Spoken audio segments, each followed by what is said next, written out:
Aí estão vendo, certo? Perfeito, aqui já está pronto, já está na modo de apresentação, vai lá. Tá, então eu queria apresentar esse trabalho em espanhol, pensando que haveria alguns companheiros aqui da universidade conectados, mas acho que não, então vai ser em português mesmo. Bom, eu apresento esse trabalho que é parte do estudo doutoral que a gente está fazendo. Basicamente, a gente está verificando uma base de dados multinacional com 35 países, e o que a gente queria ver basicamente, diferenças de gênero entre o estresse escolar e a satisfação acadêmica em pré-adolescentes e o papel da atividade física. Então, o que a gente sabe é que o estresse e o tédio, né, o aburrimento, seria o tédio escolar, são emoções que são chaves e estão vinculadas com a satisfação acadêmica. Então, estudos prévios já têm mostrado que alunos que apresentam um nível de estresse elevado têm uma baixa satisfação acadêmica que pode acarretar uma baixa do seu desempenho acadêmico em si. E outras evidências também têm mostrado o papel da proteção negativa das emoções com a atividade física. Então, esse estudo sugere que maior prática de atividade física e esportiva poderia proteger essas crianças, esses adolescentes, contra emoções negativas. E o que nós estamos propondo também é verificar o ambiente escolar, como as crianças sentem que esse ambiente escolar é seguro ou não. Então, a nossa pergunta principal é: será que a frequência da prática de exercício e de esporte poderia estar associado a um menor tédio e um menor estresse? E será que existe alguma diferença do gênero? Então, a gente quer, nesse trabalho, descrever essas diferenças e estimar o efeito da frequência da prática esportiva e de exercício sobre o tédio e o estresse. Pensando que a atividade física a gente está vendo como frequência de atividade física e codificamos essa frequência como baixa, média e alta. Então, a nossa hipótese, a hipótese 1 seria que maior frequência semanal de esporte e de exercício poderia diminuir o tédio o tédio escolar. A hipótese número 2 é que maior frequência semanal de esporte e de exercício poderia também diminuir o estresse escolar. E a nossa outra hipótese, que entra o gênero, é que a prática esportiva poderia afetar de forma positiva um determinado gênero ou sexo. E a hipótese nula é que não existe nenhuma moderação entre associação entre a frequência cardíaca e o estresse e o tédio. Como comentava anteriormente, esse estudo se trata de um estudo observal, transversal, baseado em uma pesquisa internacional escolar no ano de 2017 e 2019, e aplicamos uma análise descritiva estratificada por gênero. Utilizamos análise estatística como MANOVA, unificando o tédio e o estresse e verificando o nível de esporte da prática esportiva. Também utilizamos algumas ANOVAs para ver o efeito dessa magnitude da associação e alguns supostos de normalidade verificando a homogeneidade das variâncias. Se trata, então, de um estudo multipaís, aplicado em escolas, centros escolares, utilizando questionários auto-administrados e supervisionados em pré-adolescentes de educação primária.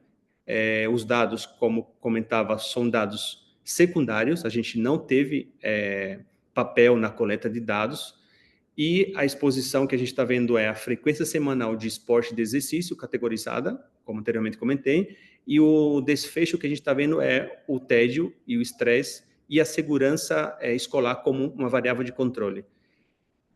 Algumas considerações que a gente tem que ver é que essas estimações são associativas, significa que não estamos vendo causalidade, e também, por ser um estudo multipaís, 35 países, pode ser que exista um viés, um viés, né, de autoinforme, e esses viés pode variar de país a país. Então, a primeira análise que a gente fez foi um efeito multivariado do esporte do nível de esporte, né? Então, a gente viu que quando consideramos o estresse e o tédio junto, utilizando o Namanova, a frequência do esporte, sim, estava associada com essas emoções das crianças. Foi um efeito pequeno, o que a gente poderia considerar que não explica 100%, mas existe aí uma análise que diz que esses valores são significativos. Então, a tradução prática disso é que mais esporte significa uma redução ligeira ou baixa das emoções em conjunto, como tédio e estresse. Depois a gente fez uma análise de interação multinível, nível considerando a prática esportiva e gênero, e viu aqui que também existia uma diferença sutil entre quem faz mais esporte e quem sente mais tédio. Então a gente vai ver que existe uma diferença sutil entre o sexo. Provavelmente você já sabe quem deveria sentir mais tédio se não faz esporte. Depois a gente considerou analisar como o gênero poderia ser visto a nível de percepção de seguridade ou segurança da escola.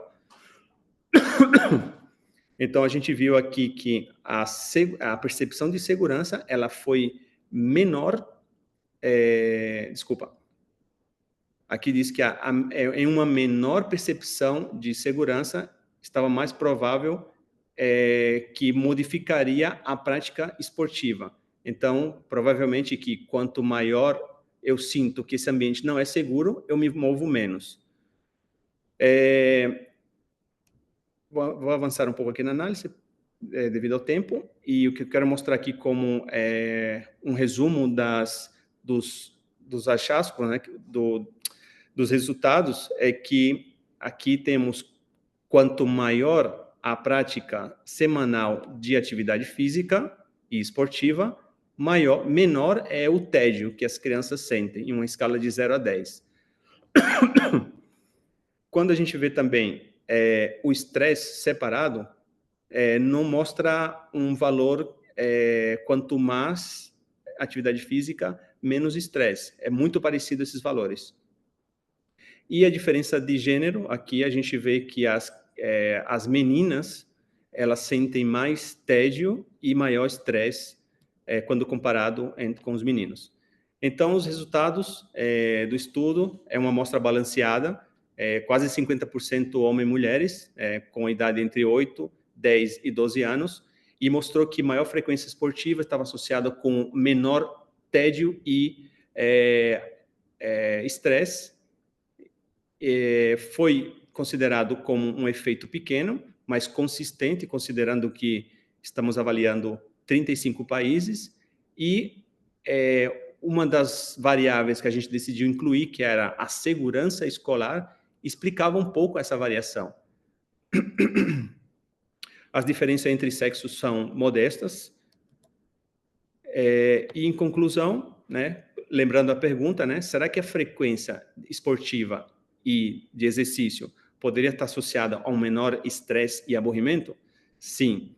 E o mais interessante é que a atividade física, ela tinha um efeito, né, ela mostrou, sim, tem um efeito positivo, mas o ambiente seguro era um fator também bastante potente para diminuir o estresse e o tédio na escola.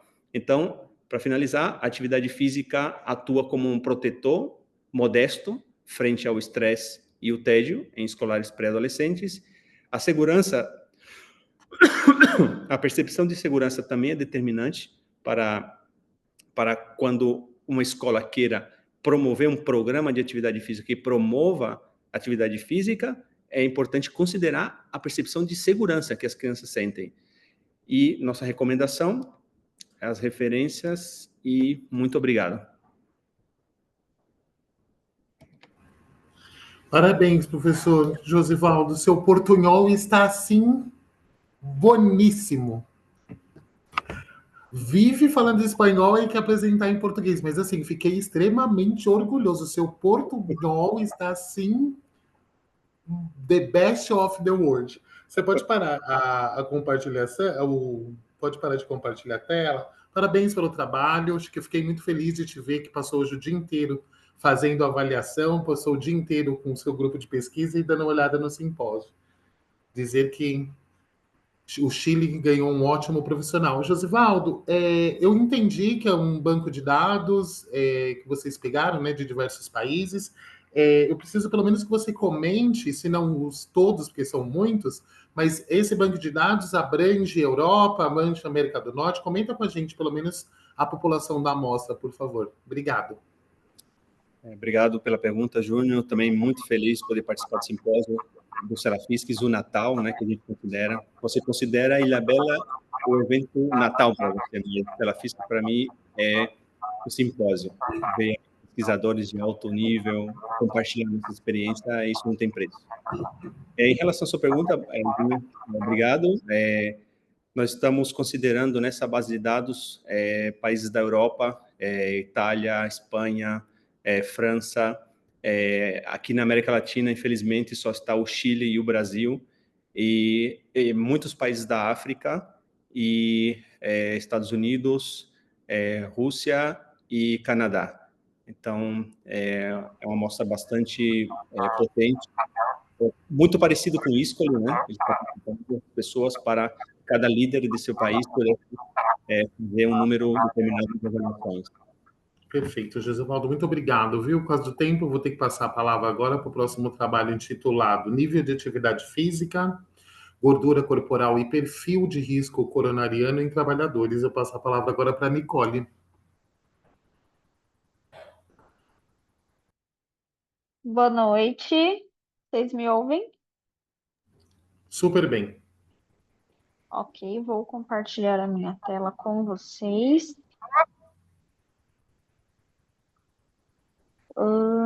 Compartilhar. Só um segundo, compartilhar aqui. O OneDrive? Não.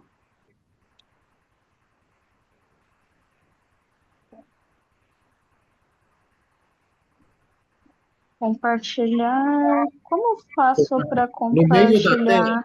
No meio da tela, Nicole, tem uma palavra com uma seta verde escrito Share Screen. É igualzinho o outro. Share Screen. Aí agora. Aí você vem em tela cheia. Aí você clica em tela cheia, clica na tela.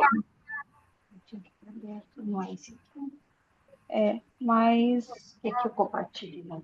Quero. Eu vou pedir só para a professora Valquíria compartilhar, que eu não estou conseguindo encontrar aqui.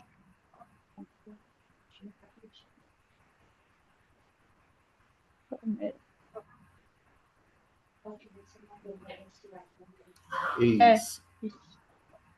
A professora Valquíria, só um momento.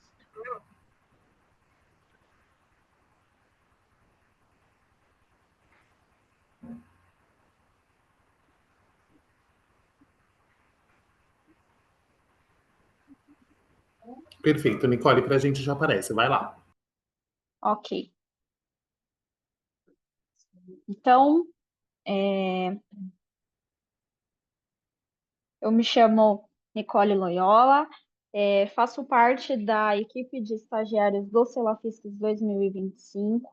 Fui orientada pela professora Valquíria, junto ao Dr. Vitor Matsudo e toda a equipe do Celafisques. Hoje eu vou apresentar para vocês o trabalho intitulado Nível de Atividade Física, Gordura Corporal e Perfil de Risco Coronariano em Trabalhadores.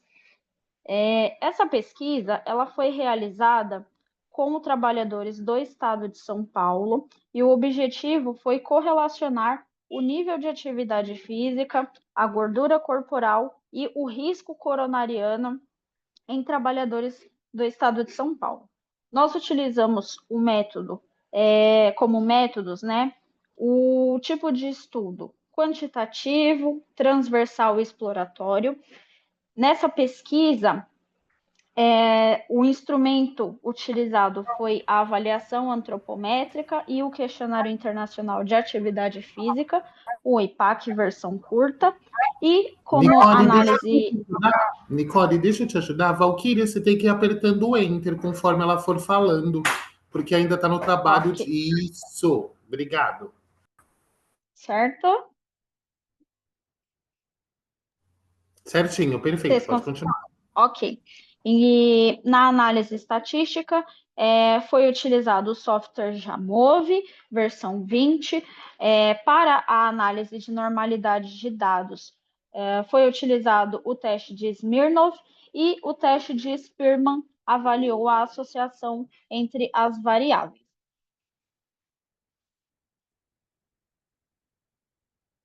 Bom, o nível de atividade física hoje ele é conceituado como um dos principais indicadores para a saúde populacional e hoje ele também é reconhecido como um fator de muita influência na prevenção e no controle de doenças crônicas, a saber, as doenças cardiovasculares. O foco desse trabalho foi correlacionar o nível de atividade física e a prática, como essa prática poderia estar relacionada também à diminuição dessas doenças cardiovasculares no ambiente de trabalho, já que é um ambiente que, por muitas vezes, propiciar que o trabalhador fique muitas horas sentado ou tenha um comportamento sedentário, a ideia da pesquisa foi correlacionar e ver quais eram os efeitos disso. A característica da nossa amostra contou com 551 sujeitos, 125 homens e 426 mulheres de idades entre 30 e 50 anos. Aqui nós temos a primeira tabela, que traz as características gerais desse público. Então, nós temos as variáveis de peso, estatura, circunferência de abdômen, percentual de gordura, quilo de gordura e IMC, e a média e o desvio padrão para o grupo masculino e o grupo feminino. Essa tabela é a tabela que nós utilizamos para fazer a correlação entre as variáveis por sexo, e aqui que está o resultado principal da nossa pesquisa. Então, nas cores em amarelo foram as que a gente teve o maior resultado significativo em relação aos níveis de atividade física, e em laranja para as mulheres, a respeito de todas as variáveis. Então, como a gente pode verificar, na variável de atividade física leve, o grupo feminino teve um resultado significativo para a diminuição do peso. Em relação à diminuição da porcentagem de gordura, também teve queda, e aos quilos de gordura, e IMC também apresentou um resultado significativo. Isso a gente vai verificar também em relação ao comportamento sedentário de final de semana para o grupo masculino e feminino. Aqui, somente para o grupo feminino, teve um resultado mais significativo. Já na cor em amarela, que a gente vê com muito mais evidência, verificou-se que a atividade física moderada e o nível de atividade física também teve maior significância para o grupo masculino. Então, a relação é inversamente proporcional de nível de atividade física moderado, quanto maior foi realizado pelo grupo masculino, maior foi também o resultado do menor circunferência de abdômen, menor percentual de gordura, menor quilos de gordura e diminuição também significativa no IMC. O nível de atividade física leve e vigoroso, ele se mostrou mais significativo para a diminuição do peso corporal, para a porcentagem de gordura e IMC em ambos os sexos. Porém, o grupo masculino apresentou um resultado mais efetivo do que o grupo feminino, e destacou a correlação negativa para as variáveis de nível de atividade física, uma vez que quanto maior o nível de atividade física, menor é a quantidade de circunferência abdominal, menor é o percentual de gordura e também o IMC. E eu gostaria de deixar aqui uma frase para finalizar e agradecer que cada movimento conta e cada desafio superado te torna mais forte. Obrigada. Parabéns, Nicole. Perguntas para a Nicole, por favor?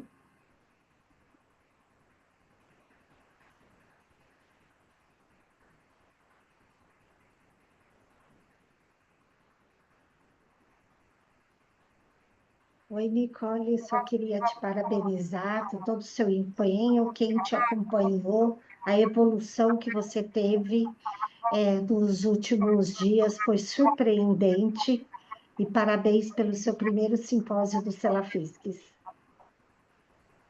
Muito obrigada. Nicole, vou te fazer uma pergunta, então. Vou eu para o primeiro questionamento, um só também. Pra você não ficar só mais um pouquinho mais compenetrada. Se eu tivesse hoje que, tudo bem que não é uma ordem de importância, tá? É uma coisa muito pessoal e da sua opinião. Se a gente fosse hoje pensar num programa de atividade física para colaboradores, eu pensaria em combater o que primeiro? O comportamento sedentário ou a atividade física, na sua opinião? E o porquê? De acordo com os dados, o comportamento sedentário seria o primeiro passo para tirar esses colaboradores da inércia, trazendo para eles a ideia de que, primeiro, a atividade física pode ser algo prazeroso, então que eles escolhessem qualquer atividade que desse prazer e conseguissem manter, porque eu acredito que o melhor exercício é aquele que a gente consegue fazer. Então, qualquer atividade que essas pessoas fizerem já vai trazer algum resultado. E, consequentemente, otimizar isso com um programa de exercícios mais organizado. Tá ótimo. Parabéns pela apresentação, muito bem treinadinha. Padrão Salafistas. O Vitor vai morrer de orgulho de você. O próximo a fazer uso da, Obrigada. o próximo a fazer uso da palavra é o Antônio Roberto Douro. Douro, muito bem-vindo, bom te ver. O prazer é meu de estar aqui, Júnior. Prazer estar aqui. Deixa eu só esconder aqui que na tela fica aparecendo um monte de coisa aqui. Aí acaba meio que atrapalhando. Vamos lá. Bom, primeiro então, boa noite. É um prazer estar aqui. Bom, meu nome é Antônio Roberto Douro e eu venho apresentar a Associação do Nível da Atividade Física com Variáveis Antropométricas, Clínicas e a Capacidade Funcional em Idosos com DM2. Esse estudo ele foi feito em nome do Grupo de Estudos em Treinamento, Atividade Física e Saúde, o GETAFS, né, que é um grupo de estudos ligados à pós-graduação da Universidade de São Judas Tadeu. A atividade física ela é um dos pilares no tratamento do diabetes, né, juntamente com a alimentação saudável e tratamento medicamentoso, mas a gente observa que só uma pequena parcela de pessoas com diabetes tipo 2, principalmente idosas, acabam se envolvendo com programas de exercício físico supervisionado. Então, nosso objetivo foi verificar a associação da atividade física da vida diária com os aspectos antropométricos, clínicos e a capacidade funcional em indivíduos idosos aí com diabetes mellitus tipo 2. Participaram desse estudo 52 indivíduos, né, com diabetes tipo 2, e os critérios de inclusão foram ter tido diagnóstico de diabetes há pelo menos um ano. Nessa amostra, 55,8% foram homens, 44,2% mulheres. A média de idade 69, com desvio padrão mais ou menos 5,9 anos, residentes em Pouso Alegre, Minas Gerais, e que estavam cadastrados na UBS CEMED há pelo menos um ano. Essa UBS ela é uma referência em Pouso Alegre no tratamento do diabetes mellitus. Ter exames clínicos completos, né, realizados há pelo menos 3 meses, e o nível de atividade física, ele foi determinado pelo IPAC-LOM, adaptado para indivíduos idosos, e os participantes eles foram classificados em ativos para aqueles que cumpriram no mínimo 150 minutos ou mais de atividade física semanal, e os não ativos para aqueles que não atingiram pelo menos 150 minutos por semana. Foram calculados o IMC, a razão cintura quadril, Para exames laboratoriais foram considerados o LDL colesterol, HDL colesterol, VLDL colesterol, glicemia de jejum e o percentual de hemoglobina glicada. Esses dados eles foram coletados através do prontuário médico desses pacientes. Foram aplicados testes, né, para avaliação de preensão manual, né, com dinamômetro para força de membros superiores, o teste de levantar e sentar da cadeira por 30 segundos para força de membros inferiores, equilíbrio estático com controle visual e potência aeróbia através do teste de marcha estacionária de 2 minutos. Para análise descritiva com média, desvio padrão, teste quadrado e Mann-Whitney, com significância P menor que 0,5, foi utilizado o programa SPSS-20. Como resultados, nós encontramos nos testes funcionais diferença estatística para os indivíduos adultos, né, em prol dos indivíduos adultos, para força de membros superiores, força de membros inferiores e o teste de marcha estacionária de 2 minutos. O objetivo do estudo foi verificar a associação da atividade física da vida diária com os aspectos antropométricos, clínicos e a capacidade funcional em indivíduos idosos com diabetes tipo 2. E a atividade física da vida diária, ela acabou mostrando associação no aspecto antropométrico da razão cintura-quadril. Dentro dos aspectos clínicos, né, ela teve relação somente com o nível de LDL colesterol, e na capacidade funcional, nós tivemos a associação da atividade física da vida diária com a força de membros inferiores, força de membros superiores e o teste de marcha estacionária em 2 minutos. Então, os nossos achados, eles corroboram com uma maior autonomia na qualidade de vida e diminuição nos riscos cardiovasculares de indivíduos ativos convivendo com diabetes mellitus tipo 2, no caso aí em Minas Gerais. Como conclusão, os dados encontrados, eles demonstram haver associação da atividade física positiva da vida diária com relação à razão cintura-quadril, força de membros superiores e inferiores, marcha estacionária de 2 minutos e o LDL colesterol nos indivíduos idosos convivendo com diabetes tipo 2, sugerindo que mesmo que aqueles que não estão envolvidos em programas de exercícios físicos supervisionados, eles terão benefícios funcionais com nível maior de atividade física. Aqui o meu muito obrigado. Como sempre, uma aula, né, professor? Perguntas? Não, a gente vai levando uma reflexão. E aí vai minha primeira pergunta, professor. Acho que Por toda vez favor. que a gente fala de exercícios não supervisionados para essa população idosa, a gente talvez está garantindo o domínio da prática da atividade física leve, né? Que é uma que Exato. realmente para essa população, pelo menos depois dos estudos de acelerometria, é o que aqueles mais passam, né? Aqueles que mais têm impacto, uma vez que eles não conseguem estar tanto no moderado e vigoroso. Exato. E aí, eu preciso muito da sua experiência, não para um caso, como dizer, não é nem um caso particular, mas é uma coisa que eu tenho visto muito na nossa corte. Esses idosos, muito idosos, acima de 85, 90 anos, quando eu falo dessa prática de atividade física leve, mesmo sendo feita durante o processo de terceira idade, eles não conseguem atenuar as complicações do diabetes? E eu estou falando especificamente do pé diabético nessa população? Uhum. Então, o que acontece assim, depende muito do metabolismo, do controle metabólico que esse indivíduo tem, né? Porque, como eu falei, né, na apresentação, a atividade física, ela é só um dos pilares do tratamento. Então, muitas vezes, por exemplo, nesse estudo, nós fizemos só um descritivo dessa população, que normalmente naquela área, né, nessa cidade de Minas, eles se locomovem muito caminhando. Então, está relacionada à necessidade da pessoa se movimentar, né? Por isso que a gente chamou de não supervisionada, nada assim, é uma questão de necessidade de atividade física. Quer dizer, um dos pilares eles estão cumprindo no sentido de trazer benefício para o tratamento do diabetes tipo 2. Agora, falando da complicação, qual é o grande problema que a gente tem?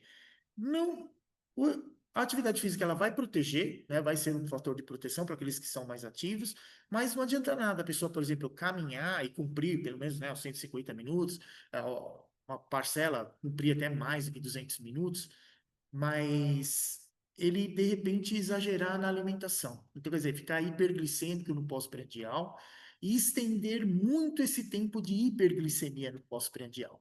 Então, é isso que a médio e longo prazo começa a trazer as complicações crônicas do diabetes. Uma delas, né, como você citou aí, a neuropatia periférica. Então, é uma situação. Outra situação é a questão do tratamento medicamentoso, né? Como está o tratamento dessas pessoas, né? É que eu acabei não mostrando aqui por conta de tempo, mas esses indivíduos, eles estavam com hemoglobina glicada acima de 7%, que muitas vezes o padrão recomendado é abaixo de 7% de glicação, mas por serem indivíduos idosos e normalmente ter o risco cardiovascular aumentado, por uma questão de segurança, o médico opta por ter uma hemoglobina glicada menor do que 8%. Então, isso aí é uma prática médica bastante frequente, porque o risco do indivíduo com diabetes mellitus tipo 2 fazer uma hipoglicemia e ter um evento cardiovascular, ele é muito grande. Então, por uma questão de diminuir o risco, né, para a saúde desse indivíduo, geralmente, como tratamento, se tende a adotar uma hemoglobina glicada um pouco acima de 7%, mas sempre abaixo de 8%. Porque tem trabalhos já, inclusive eu apresentei um trabalho a respeito de tempo de cicatrização, por exemplo, no pé diabético, né? Então, o que acontece? Se o indivíduo tem hemoglobina glicada menor que 7, o tempo de cicatrização ele é quase 3 vezes maior do que o tempo de cicatrização se ele tiver hemoglobina glicada acima de 8%. Quer dizer, 1% de glicação já diminui 1/3 o tempo de cicatrização daquela ferida. Então, é uma situação assim que ela é bastante complexa nesse sentido, e que a atividade física ela é um dos fatores de proteção, mas só vai ter um bom resultado se estiver associado à alimentação saudável e ao tratamento medicamentoso de acordo. Porque às vezes a pessoa idosa toma o medicamento, daqui a pouco ele esquece, né? Esquece, Então, né? tem isso também. Professor, muito obrigado, viu? Muito obrigado pela aula, muito obrigado pelo papo, é sempre muito bom vê-lo, viu? Júnior, prazer e muito obrigado pela oportunidade. Excelente evento. Imagina, Obrigado, sempre é parabéns. muito bom ver. Como sempre, Obrigado. parabéns.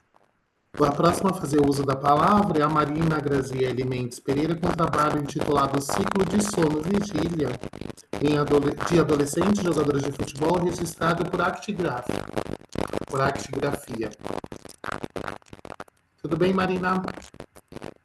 Boa noite, tudo jóia? Eu vou bem, você? A palavra é sua, pode compartilhar a tela. Bem-vinda. Obrigada.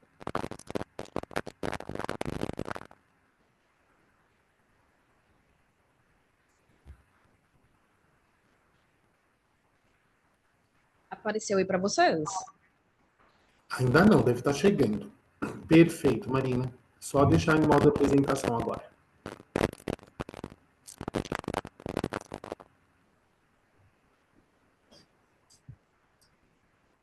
Podemos?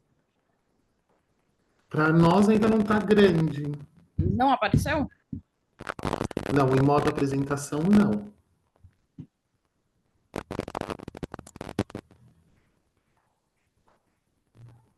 Tá vendo ali em cima? Do lado da página inicial, tem ali apresentações de slides do começo. Lá onde está a apresentação mesmo. Sim.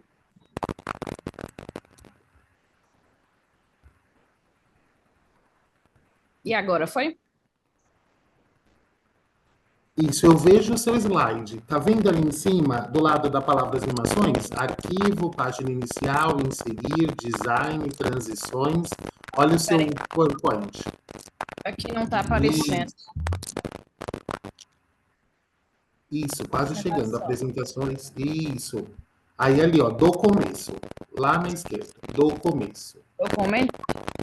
Isso, é o primeiro. Isso.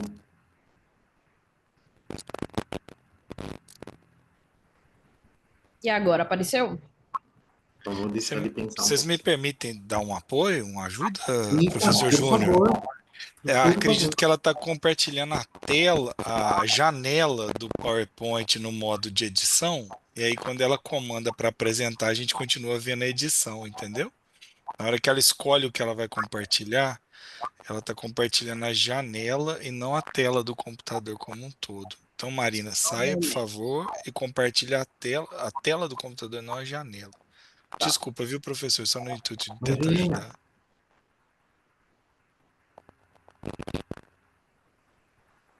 Tá a tela.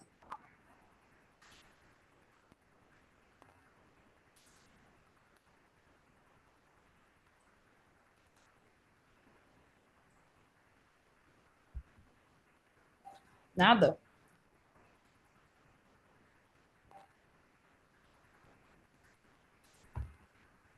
Ainda não. Não, não.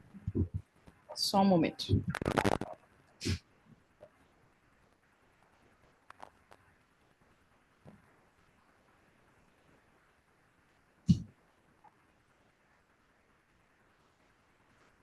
Faz o seguinte, Má, vamos tentar de outra forma. Clica no slide 2 para mim. Para eu ver se está trocando. Perfeito. Volta para o slide 1. Isso, e vai apresentando assim mesmo, vai clicando e falando. Tem que seus slides estão grandes, a gente consegue enxergar aqui. Beleza. Boa noite a todos. Meu nome é Marina Grazielli. Sou acadêmica da Educação Física da Universidade Estadual de Montes Claros, Unimontes, e vou apresentar meu trabalho intitulado Caracterização Inicial do Ciclo de Sono Vigília de Adolescentes Jogadores de Futebol da Escola de Futebol Unimontes. Como autora sou eu, Marina Pereira, coautores Juliana Santos, Alexandre da Cunha, Frederico Machado, todos da Universidade Estadual de Montes Claros, Unimontes. O ciclo sono-vigília, ele regula várias funções do organismo. Na adolescência, existe, né, várias alterações significativas, principalmente no viés psicológico, sociocultural e biológico.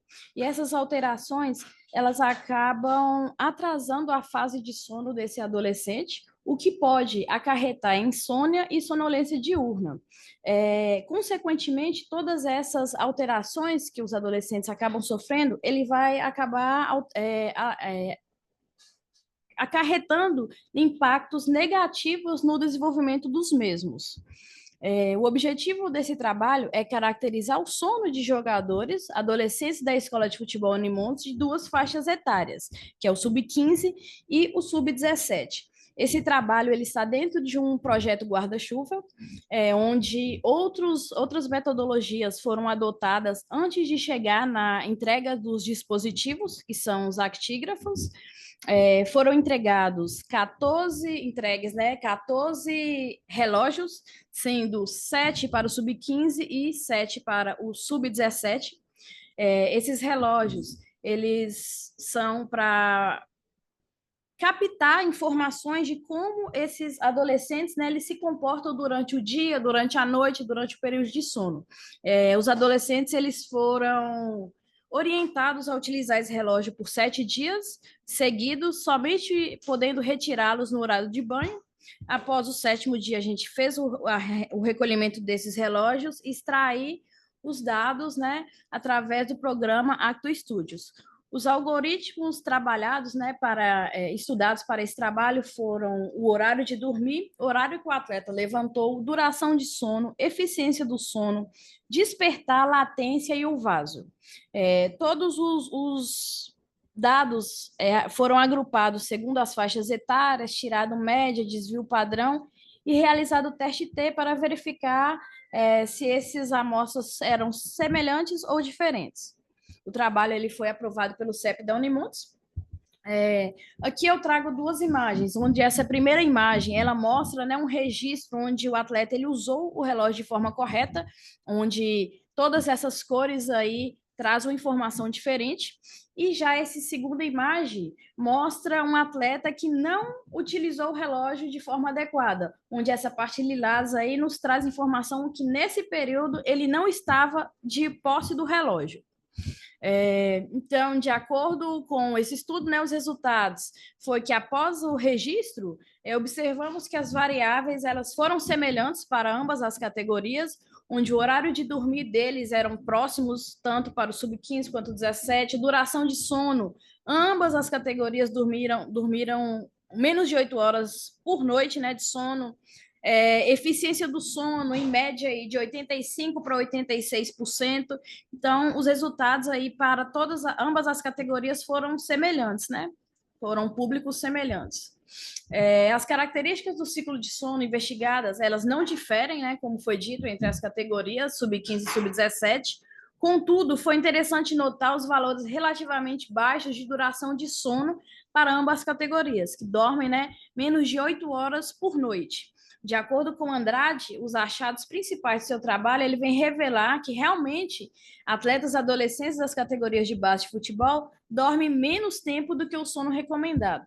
Aqui eu trago uma tabela da Sociedade Brasileira de Pediatria, onde mostra que a faixa etária de 13 a 18 anos, elas precisam, né, ter uma duração de sono entre 8 e 10 horas, o que realmente nos mostra, né, que o nosso público faz menos de 8 horas de sono por noite.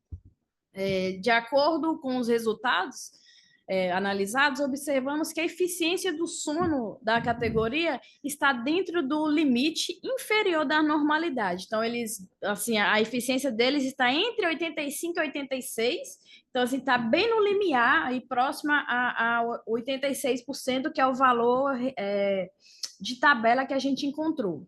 Esses resultados, então, vêm nos mostrar que precisa ser feita intervenção para esses jogadores de base, voltados para a higienização do sono, melhoria dessa higienização do sono e também na qualidade do sono desses jogadores.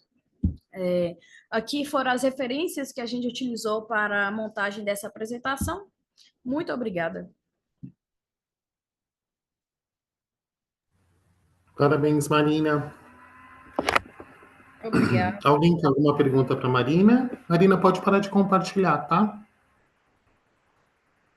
No mesmo lugar que você compartilhou. Isso, stop share. Aí, parabéns. Acho que o trabalho é muito bem feito. Pode abrir sua câmera também, muito bem delineado. Eu preciso fazer uma pergunta. Eu acho que eu ouvi um dado. O que é despertares, Marina? Os despertares são todas as vezes que aquele atleta ele vai acordar durante a noite. Então, toda vez que ele começou a dormir, cochilou, acordei, eu sonhei, precisei ir no banheiro, ele se torna um despertar dentro dos parâmetros que a gente usou. Entendi. E essa é a variável que mais diferiu no seu trabalho, né? Porque um é 23 horas e o outro 18, 17, alguma coisa assim. Uma categoria, em média, aí despertava 23, a média de 23 vezes por noite, a outra um pouco menos. Então, essa foi a variável que mais teve um pouco de diferença, né, entre elas. Eu dei uma olhadinha e falei assim, nossa, deve ser. Deixa eu te fazer uma pergunta. Eu tive uma aula de sono, eu acho que eu sempre soube que sono era importante, mas uma vez fui no congresso com o Dr. Vitor, e o palestrante que antecedeu ele deu uma aula de sono. Sim. Eu falei, nossa, gente, vou começar a dormir amanhã.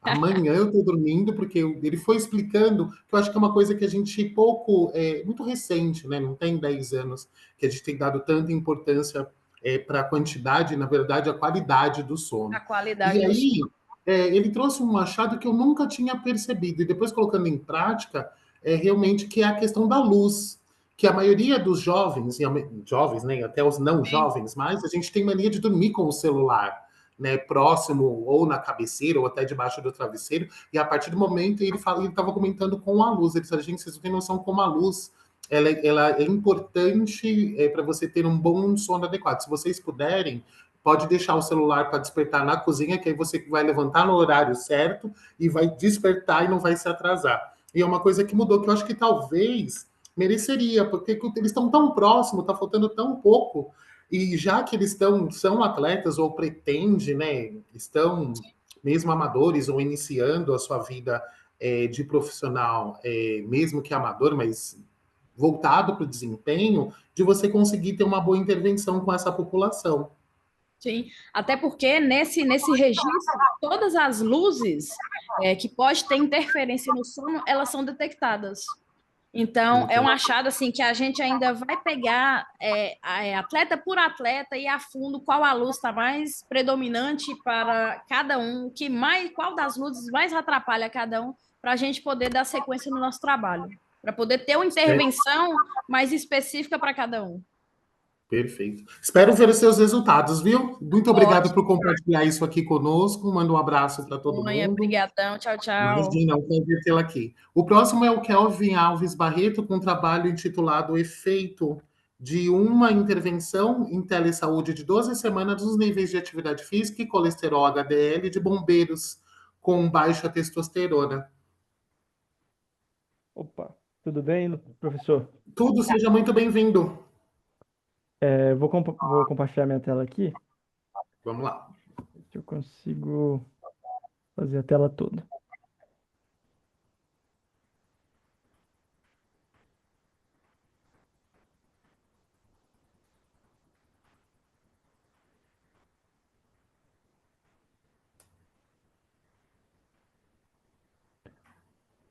Como é que está a apresentação? Dá para ver a Para a tela gente toda? já apareceu. Isso. Não, a tela toda ainda não. Você já aplicou lá ou F11 ou lá em cima? Sim, Ou já. acima? Tá, calma aí, Na vamos minha ver se ele tela lê. tá no modo já apresentação. Tá, então faz um favor para mim, Kevin. Descompartilha e compartilha. Vamos tentar de novo.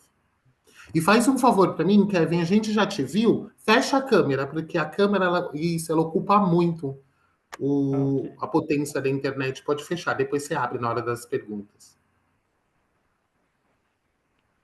E agora? Agora sim, perfeitamente. O negócio é fechar a câmera mesmo. A palavra é sua. Pois é. Obrigado. Boa noite, pessoal. Meu nome é Kevin Alves Barreto. E hoje eu vou apresentar o trabalho intitulado de Efeitos de uma Intervenção de Telesaúde de 12 semanas nos níveis de atividade física e colesterol HDL de bombeiros com baixa testosterona. Esse trabalho é parte do meu mestrado, desenvolvido na Universidade de Brasília, sob a orientação do professor Dr. Luiz Guilherme Grossi Porto. Primeiramente, gostaria de agradecer ao Corpo de Bombeiros Militar do Distrito Federal e à FAP-DF, né, por dar todo o suporte e permitir que a gente conseguisse desenvolver essa pesquisa. As atividades laborais do bombeiro é caracterizada por elevadas demandas físicas e emocionais, exposição à fumaça, privação de sono e sobrecarga cardiovascular. Os fatores de risco para a doença cardiovascular, eles apresentam uma maior prevalência dentro dessa população em comparação com a população geral. Além dos fatores tradicionais, que a gente conhece como obesidade, colesterol alto, triglicérides elevado e entre outros, a baixa testosterona tem sido um fator associado de maneira independente ao risco cardiovascular e, por isso, a minha amostra compõe esse tipo de conglomerado de fatores para observar um efeito potencialmente benéfico da atividade física. Somando tudo isso associado à sobrecarga cardiovascular, a gente tem aí como resultante uma possível queda na segurança e no desempenho profissional desses bombeiros.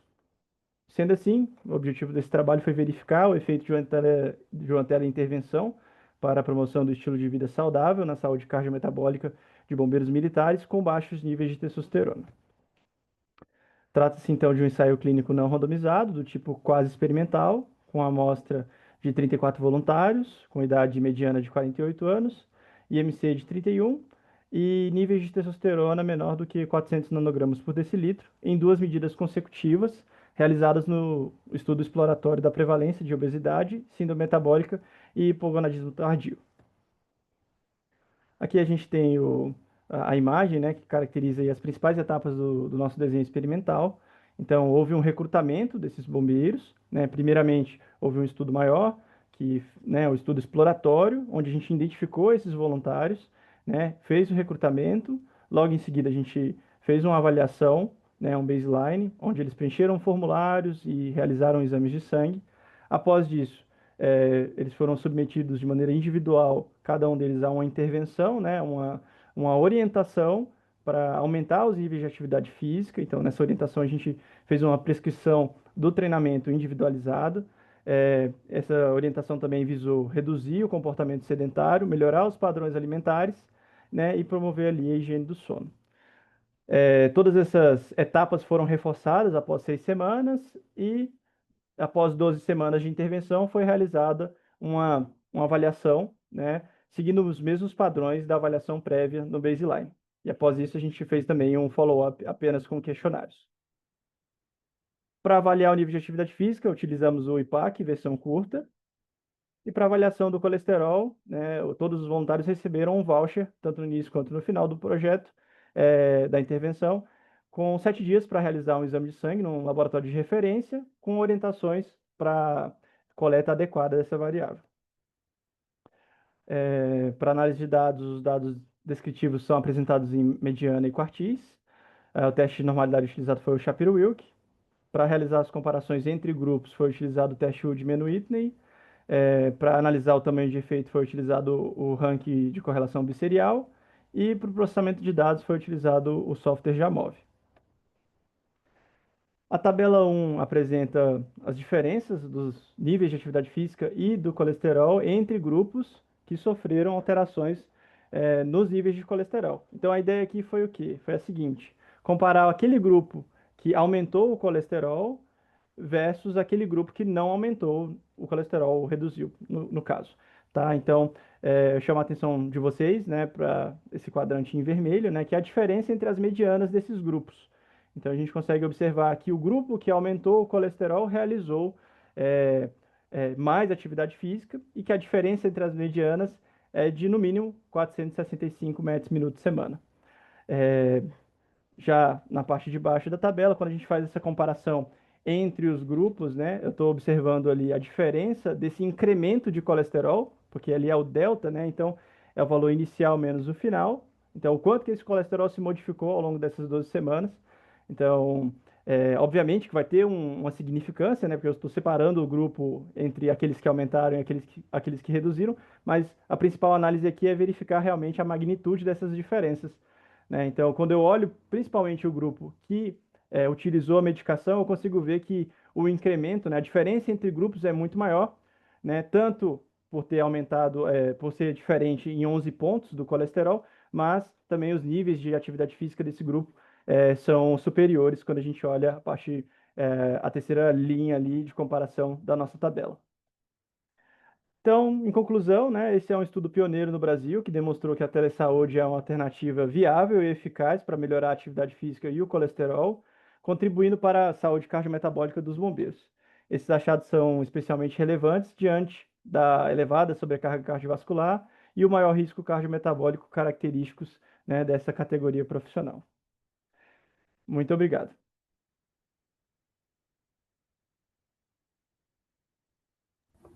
Parabéns, Kevin. Ótimo trabalho, muito bem feito, muito bem descrito. Vem minha pergunta. Geralmente, toda vez que a gente fala de telesaúde ou de intervenção não presencial, realmente funciona em grupos que são mais educados, que têm um nível socioeconômico melhor. E aí vem minha pergunta: vocês já testaram ou veem a médio, longo prazo criar uma intervenção além do telesaúde, mas aí uma intervenção de hábitos saudáveis para essa população? Nesse caso, esse estudo no Brasil é o assim, primeiro que eu conheço com esse tipo de abordagem com bombeiros, né? Se trata de funcionários públicos, bombeiros, então a gente está falando de uma população com poder aquisitivo um pouco diferente, quando a gente pensa na população brasileira, né?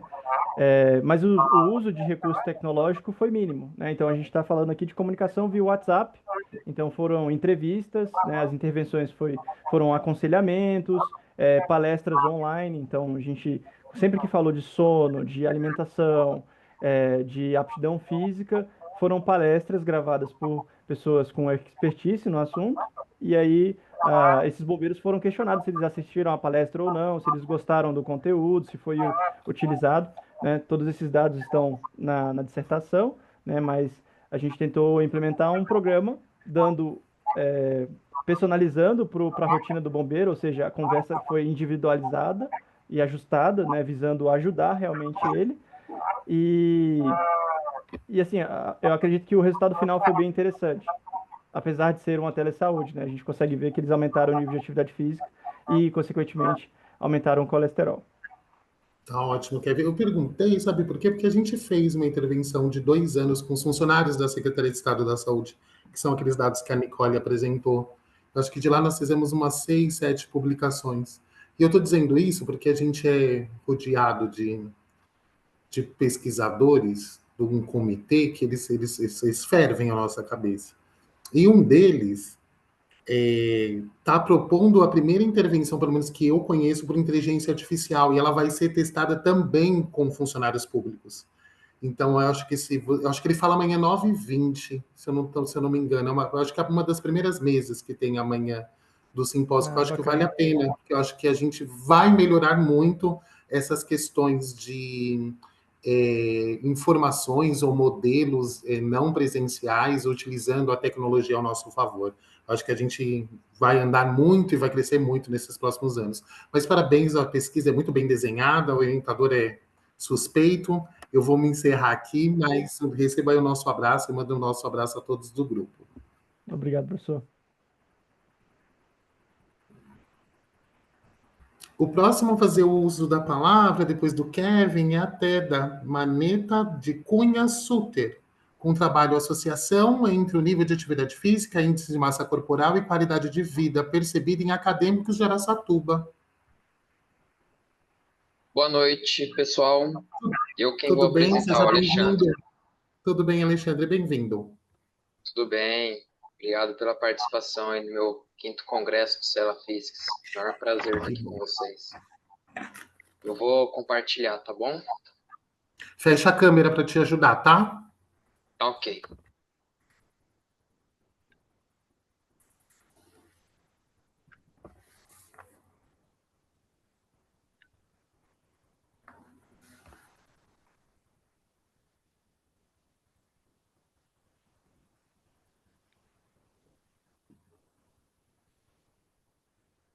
Tá aparecendo para todo mundo? Perfeito. Sim, para a gente já está vendo. Eu preciso só que você clique lá apresentar do começo para verificar se você consegue colocar em modo de apresentação. Porque aqui a gente está vendo o slide 2, está vendo ele em miniatura. Ah, tá. Tá na primeira tela agora? Não, clica no slide 1. Não está na primeira, não.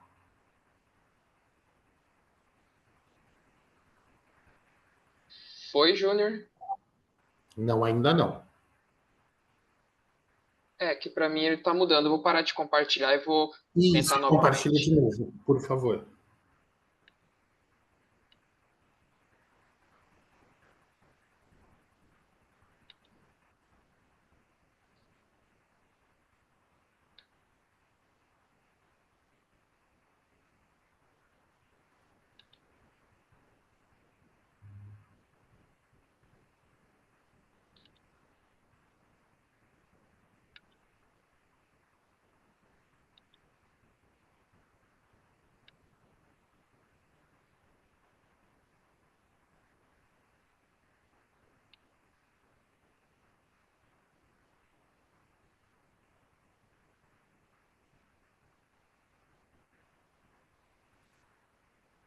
Foi agora?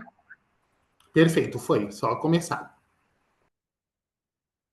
Deixa eu ver se eu estou conseguindo passar aqui, só um minuto. É só você clicar em cima do slide e apertar o Enter. Qualquer espaço que você clicar em cima do slide para dar um Enter, ele muda. Faz um teste aí. Ah. Aí você vai e volta. Foi, Isso, né? perfeito. Foi. A gente está passando, Tá, pode ok, voltar. então. Vai O lá. título do meu trabalho é Associação entre nível de atividade física, índice de massa corporal e qualidade de vida percebida em acadêmicos da cidade de Araçatuba. Tá, ok? A hipótese e o objetivo do meu trabalho. Hipótese inicial. Será que o nível de atividade física associado a um alto valor de índice de massa corporal podem juntos interferir diretamente na qualidade de vida e na saúde de estudantes universitários? O objetivo do trabalho foi verificar se um baixo nível de atividade física se associa a um alto valor de índice de massa corporal e baixa qualidade de vida em universitários da cidade de Araçatuba. Procedimentos metodológicos.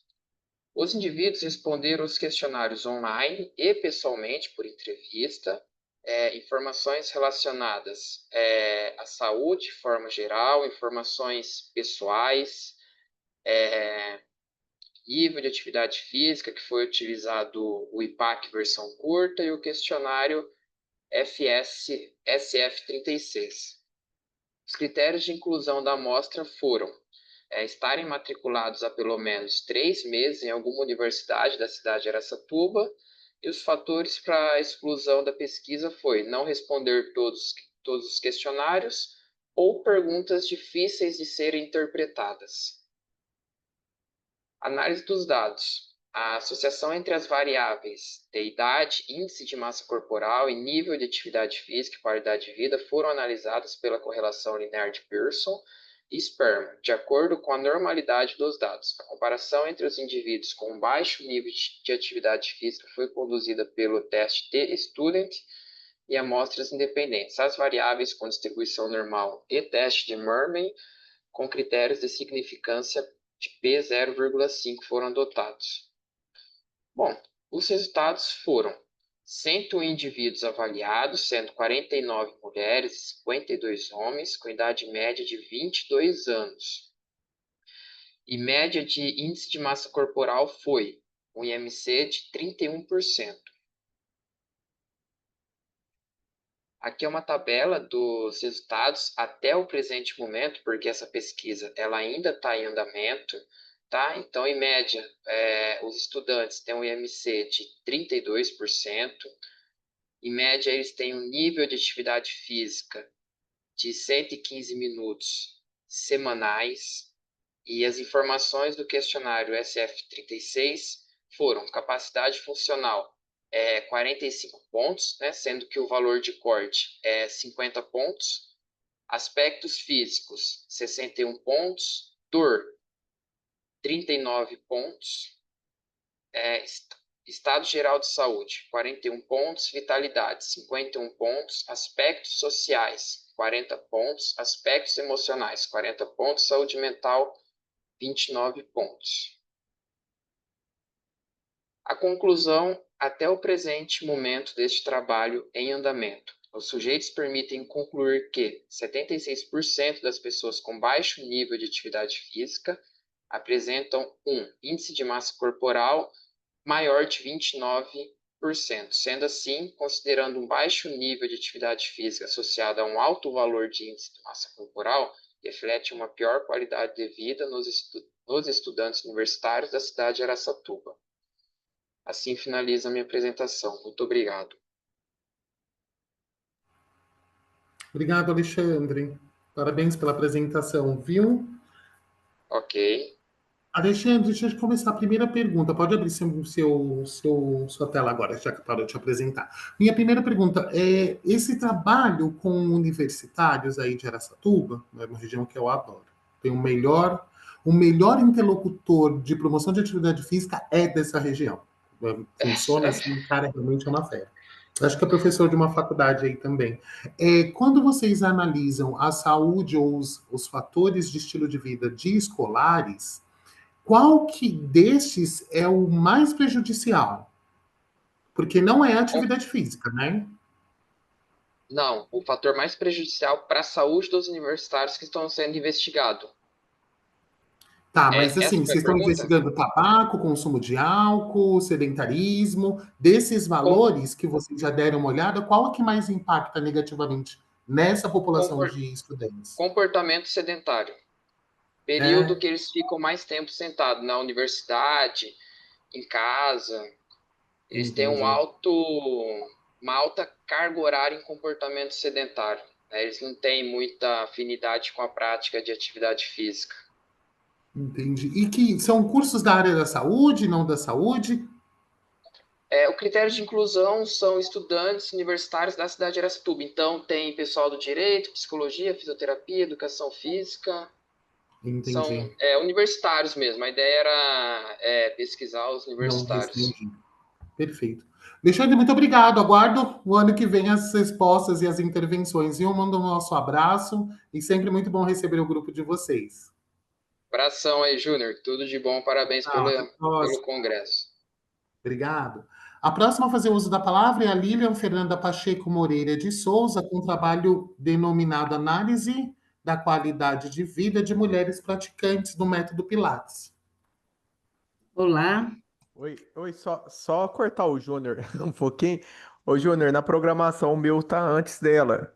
Só para entender se mudou? Deixa eu só Sou o ver. Jean.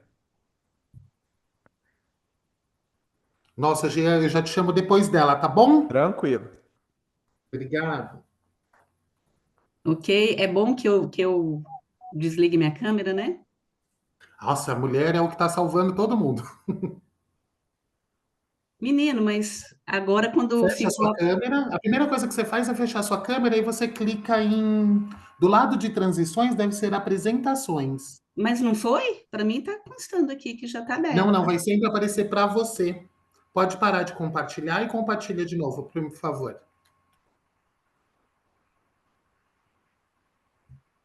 Então, meu Deus, agora eu tô vendo aqui a compartilhar. Foi? Não, você tem que parar de compartilhar, porque para mim você nem parou de compartilhar ainda. Você vai Não, pois clicar é, lá eu no meio, vai parei. estar assim, Stop Share.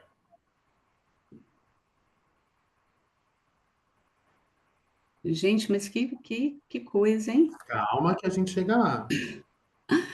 Tá, aqui eu tô. Ela só me dá a opção de. É porque não é janela, né? O professor tinha falado. Com licença, Lilian, faz o Sim, seguinte, dá um ESC, aí vai aparecer no topo da sua tela, aparece um botãozinho vermelhinho para você parar de sim, compartilhar. Clica ali, por favor. Isso, sim, muito bom. foi. Agora faz o Agora vai seguinte, de. não, primeiro põe sua apresentação em tela cheia, Para mim. para você. Sim. Agora você dá um Alt Tab e volta de novo para o Zoom. Alt Tab. O que é o Tab? Isso. Não sei o que é o Tab. Alt, você coloca o Alt e na frente da tecla Q tem duas setinhas, uma indo e uma voltando. Aperta ali. Ah, sim. Mas mantém o Alt acionado. Isso. É só pôr polegar e indicador que tá certo. E aí, Conseguiu foi? voltar para o Zoom? Não. Você voltou para o Zoom? Porque você precisa pôr agora para compartilhar a tela e você escolhe a tela onde está a apresentação cheia. Aí compartilha a tela cheia. Gente, mas que coisa. Tá começando a compartilhar. Vamos só ver se vai. Peraí. Tá aqui, ó. Enter Full Screen Mode. Acho que tá entrando. Ele só não veio a tela aqui sua, mas É estranho, porque para mim aparece. não tá entrando aqui. Deixa eu ver aqui. Interromper de novo. Isso. Agora põe para compartilhar e escolhe a tela que tá grandona. Tá a apresentação cheia aí. PDF não vai. Acho que vai. Se você tiver com ele aberto, aí vai. Foi. PDF. Foi ou não? E ele tá aparecendo aqui. Tá em PDF, é verdade. Tá. Agora Perfeito. tá. Pode ir. Apareceu? Apareceu. Ok. Boa noite a todos. O meu nome é Lilian Fernanda Pacheco. Eu sou professora da Universidade Estadual de Goiás. E o trabalho que eu vou apresentar hoje, ele faz parte do trabalho de conclusão de curso do aluno Arthur Gomes Machado. É um recorte, na verdade, onde o trabalho sobre a qualidade de vida tem sido objeto de estudo lá do meu grupo de pesquisa, e a gente tem abordado várias nuances dessa análise, né, de qualidade de vida. Hoje, o título é Análise da Qualidade de Vida de Mulheres que Praticam o Método Pilates.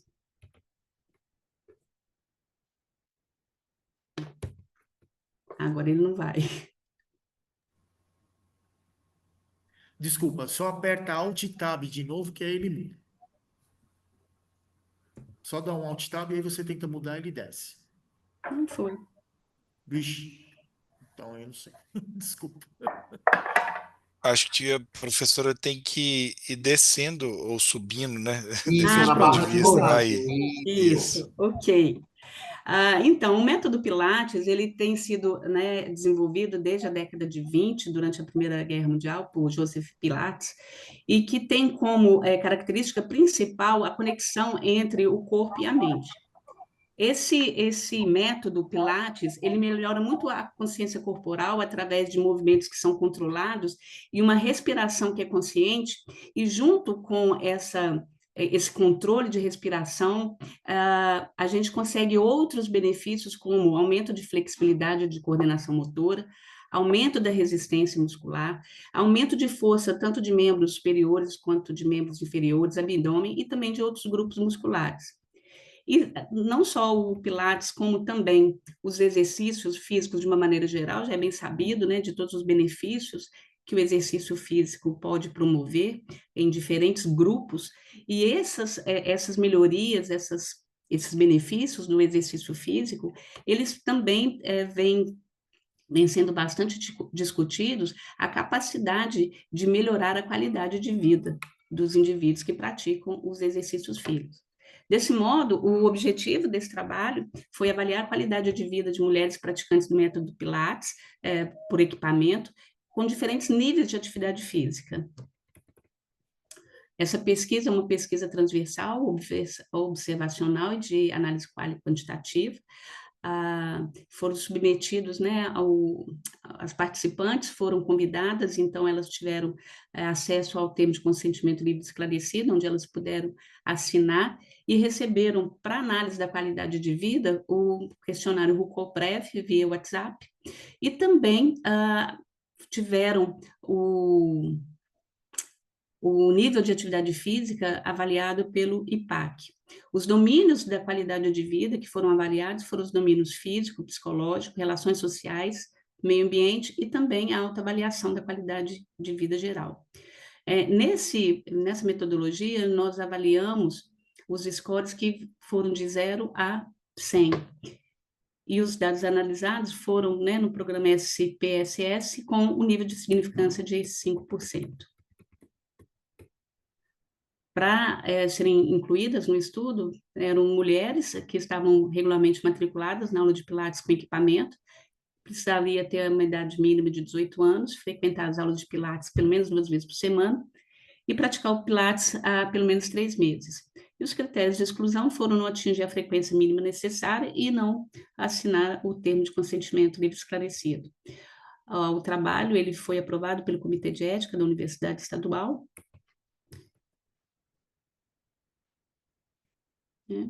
Em relação aos resultados, do grupo que participou, né, foram 18 mulheres que tiveram uma idade de média de 51,8, mais ou menos 9,57 anos. De acordo com a etnia, 61% se declararam brancas, 27,8 pardas e 11,1 amarelas. Dessas mulheres, 16 são casadas, uma viúva e uma divorciada. Dentre os motivos elencados, né, para que as mulheres pudessem praticar o Pilates, 72,2% fazem com o intuito de melhorar o condicionamento físico, 22,2% por recomendação médica e 5,56% por ser um exercício com atendimento individualizado. Nessa tabela estão apresentados os resultados, né, com os scores médios, relacionando as praticantes do método Pilates com o seu nível de atividade física, que foi medido pelo IPAC. Em relação aos dados obtidos, a gente pôde observar que de uma maneira geral, apresentaram, né, os scores acima de 50, o que é considerado bom para a qualidade de vida, e em relação ao score psicológico, as mulheres classificadas como insuficientemente ativas apresentaram um score menor que 50, né, menor, considerado bom, em relação às muito ativas. Assim como as ativas apresentaram também uma diminuição, né, da autoavaliação da qualidade de vida também quando comparada às muito ativas.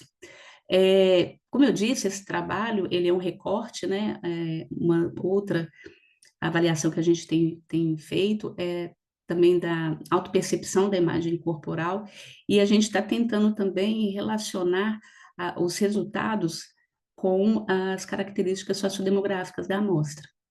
Mas de uma maneira para atender, né, o objetivo aqui da nossa apresentação de hoje, a gente percebe que o nível de atividade física ele tem interferido na qualidade de vida dessas mulheres. E tentando, né, estabelecer maiores associações, a gente vai, quem sabe, né, no próximo Celafix, por exemplo, apresentar outras nuances aí. Eu queria agradecer a oportunidade e coloco minha disposição agora para as perguntas. Obrigada. Parabéns, professora. Só parar o compartilhamento, o stop share. Isso, foi? Muito bom, pode abrir sua câmera, obrigado, muito bom o trabalho, acho que ele é muito bem desenhado. Eu acho que se eu pudesse te dar ao menos uma sugestão, é talvez ver outros estilos de vida, sabe, que realmente façam luz à prática do Pilates, que eu acho que realmente é uma das modalidades realmente que mais se perpetuou nesses últimos anos, né? As pessoas buscam o Pilates em a interface com o pessoal da físio, mas o importante é eles entenderem que subir naquelas máquinas não são para poucos. São para Não é poucos. fácil. Mas eu acho que você talvez associar com tempo de sono ou com comportamento sedentário, eu acho que você vai conseguir, uma vez que você tem, né, esse grupo, a gente ir melhorando a atividade física e a qualidade de vida dessa população. Muito obrigado, muito bom tê-la aqui, viu? Receba em nome do Obrigada a vocês, Solafisco, tudo de bom. em nome do Imagina, para nós. Jean, desculpe, querido, o próximo fazer o uso da palavra é o Jean Lucas Rosa, com um trabalho intitulado Associação entre a Percepção do Ambiente e Qualidade de Vida, uma análise multivariada. Jean, com a palavra. Obrigado, Júnior. Só para confirmar, vocês estão vendo minha tela de apresentação? Sim, sim, já está em tela em modo de apresentação, só falar. Seja Tá bom, bem-vindo. então. Boa noite a todos. Então, me chamo Jean Lucas Rosa. Atualmente sou doutorando na Escola de Educação Física e Esporte de Ribeirão Preto, sob orientação do professor Átila Trapé. E eu trago aqui um recorte de um trabalho que eu publiquei que eu desenvolvi no mestrado, desculpa, intitulado Associação entre Percepção do Ambiente e Qualidade de Vida, uma análise multivariada.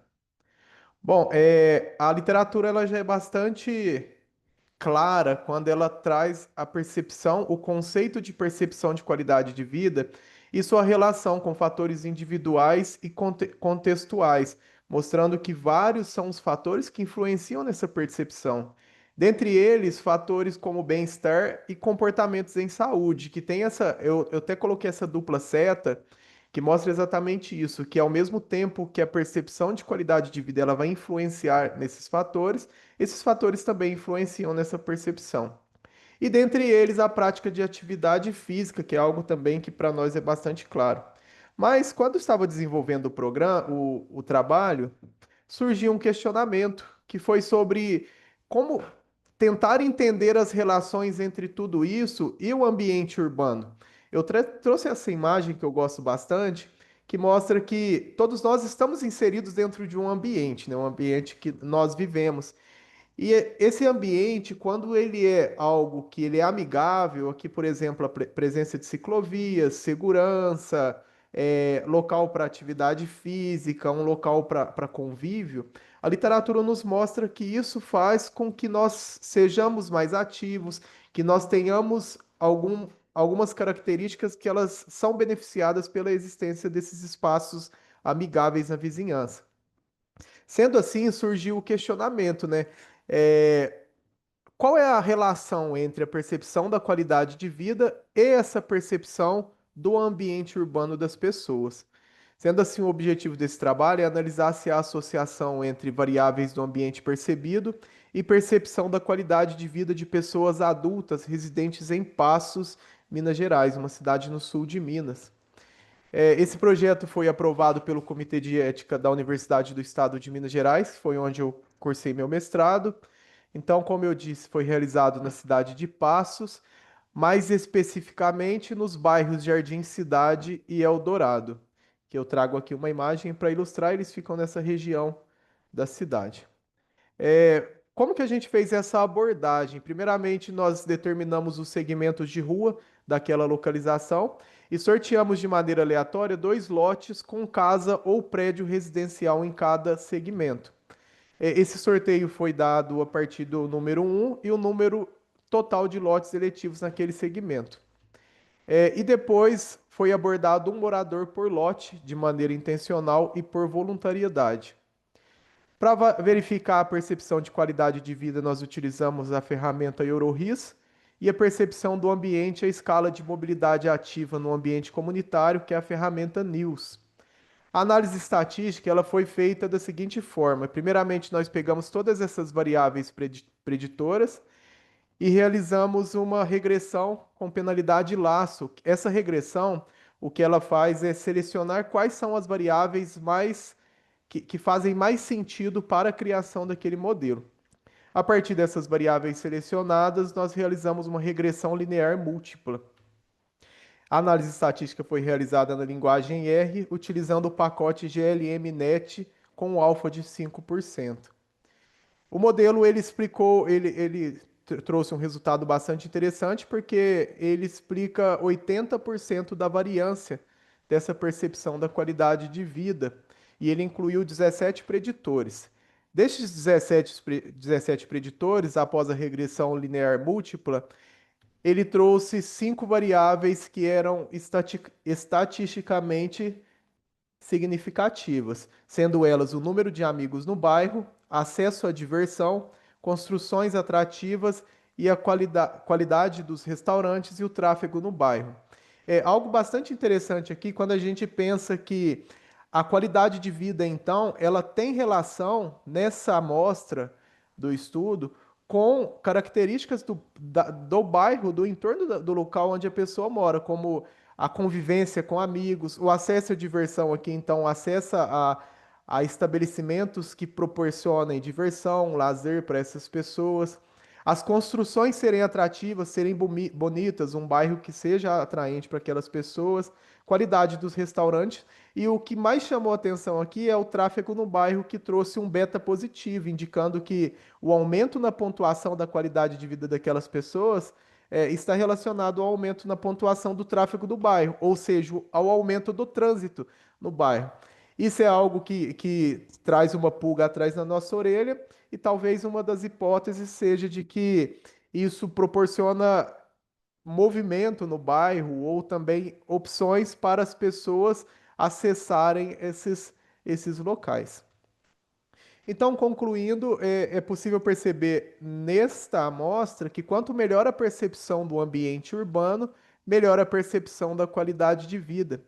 E é claro que ambientes com uma boa infraestrutura, opções de lazer acessíveis e vínculos sociais fortalecidos, eles não favorecem somente o bem-estar, como eu trouxe a percepção da qualidade de vida, mas também são espaços propícios para incentivar a prática de atividade física regular.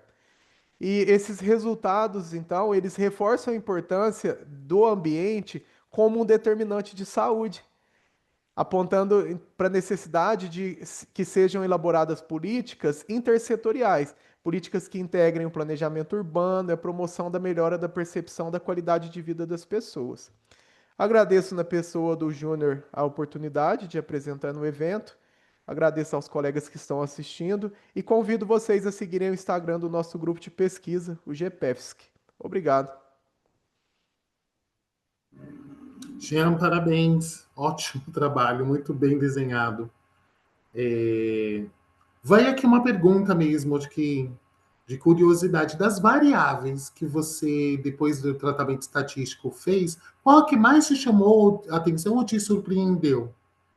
A que mais chamou atenção foi a do tráfego no bairro, do trânsito, por ser algo que foi meio contra a lógica, né? Mas, assim, isso é um recorte de algo que eu trabalhei no mestrado e que estou continuando no doutorado para entender um pouco melhor essa relação da pessoa com o ambiente. Então, assim, de certa forma, quando você descobrir a resposta do tráfego, você entra em contato com a gente para apresentar no Salafiscas, viu? No Salafiscas a gente tem um horário de terça-feira, Jean, anota aí, que a gente faz, a gente estuda, né? Na verdade, a gente lê trabalhos, e aí acho que depois que você terminar essas análises, fique à vontade para apresentar para o Dr. Vitor e para toda a família Salafista nossa reunião científica, porque é muito integrante, porque uma das coisas que mais contribuiu para o nível de atividade física aqui do estado de São Paulo, que é o programa Agita São Paulo, realmente é o ambiente construído. Construir calçada, construir acesso a parque, realmente aumenta e tem um impacto muito relevante na prática de atividade física, pelo menos aqui na nossa região. Mas parabéns, muito claro, trabalho muito, muito bem desenhado, e uma boa sorte para você, viu? Prazer tê-lo aqui. Tchau, tchau. Imagina, igualmente. O próximo a fazer uso da palavra é o Diego da Conceição Gomes, com o trabalho Quantos Passos por Dia são necessários para reduzir sintomas de depressão? Uma revisão narrativa. Diego? Boa noite. Boa noite, seja bem-vindo. Bem-vindo. Eu me sinto juvenil aqui no meio de tantos professores. A gente sempre dá valor para quem está começando. Seja muito bem-vindo. Preciso desligar a câmera aqui ou será que eu consigo Eu acho apresentar que se aqui? você desligar, você garante que não vai ter problema no compartilhar. Aí você abre quando for para as perguntas. Beleza. Só um minuto. Aparecendo aí?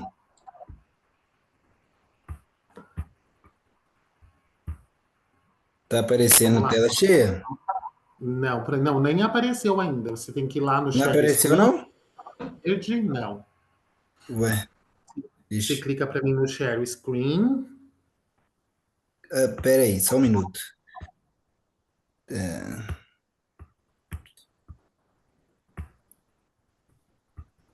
só um minuto. Aparecendo agora? Tá vindo, tá vindo. Sim, apareceu. Deixa eu ver se vai apresentar em tela cheia.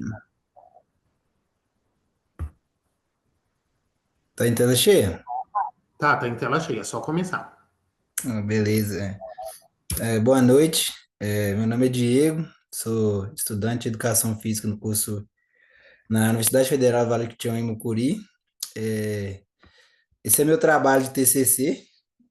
Vocês já devem ter passado por isso há muito tempo, mas eu estou começando. Meu trabalho é orientado pelo professor Jonatas Ferreira da Silva Santos, e a gente resolveu trazer para debate o tema de quantos passos por dia são necessários para reduzir sintomas de depressão. Bom, sobre o objetivo do trabalho, o título do trabalho já é bem explicativo. O objetivo foi investigar, por meio de uma revisão narrativa da literatura, quantos passos por dia são necessários para reduzir sintomas de depressão em diferentes populações e analisar se há diferenças entre essas populações e os contextos. Bom, como metodologia, a gente usou as principais bases de dados científicas, que incluem ciências e atividade física, incluindo o PubMed e OffScience. E como seleção, a gente escolheu apenas os artigos de 2000, a partir de 2000 até os anos atuais, 2025, e excluímos, como contrapartida, excluímos artigos que não estavam completos, não conseguimos acessar o texto completo e não tratavam diretamente do assunto sobre depressão.